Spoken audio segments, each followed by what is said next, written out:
বাঙালির দুর্গাপুজো মানে সেই কুমোরটুলি ঠাকুর বানানো থেকে তৈরি করে মহালয়াতে ভোরবেলায় উঠে মায়ের আগমন থেকে চালু করে প্রথমা, দ্বিতীয়া, তৃতীয়া, চতুর্থী, পঞ্চমী, আর আজকেই সেই পঞ্চমী। আমি এখন যাচ্ছি আমার পাড়ার কিছু ঠাকুর দেখতে। মানে এখনও অবধি ভালো করে ওপেনিং হয়নি, বাট স্টিল তাও কত লোকজন এখন জাস্ট পঞ্চমী এটা। আর ষষ্ঠী সপ্তমী থেকে তার কোনো কথাই নেই। আমাদের পাড়াতেও ঠাকুরগুলো এত সুন্দর করে আর প্যান্ডেলগুলো এত সুন্দর করে, তো পা রাখার জায়গা নেই। এখানে মেলা থেকে শুরু করে নাগরদোলনা, ভালো ভালো ঠাকুর, লোকজন, স্টল, খাবার দাবারের সমস্ত কিছু। আর এটা হচ্ছে আমাদের মিতালি সংঘ ক্লাব, আমাদের মেন পাড়া এটা। আর অ্যাকচুয়ালি পাড়ার ঠাকুরটা আমাদের এত নিজের লাগে যেন মনে হচ্ছে আমাদের নিজের বাড়ির পুজো হচ্ছে।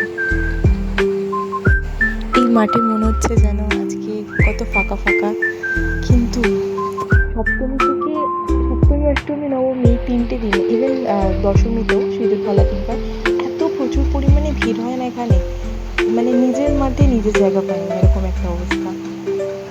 আর এখানে ঠাকুরটাও ভীষণ সুন্দর, আমাদের দেখাচ্ছি আমি। কুমোরটুলির ঠাকুর বলে কথা, নাম করা তো অবশ্যই আছে, কিন্তু এখানে মায়ের মুখটা কত সুন্দর লাগছে। মা তার ছেলে মেয়েদেরকে নিয়ে এখানে এসছে আমাদের মিতালি সংঘ মাঠে, ভীষণ সুন্দর লাগছে।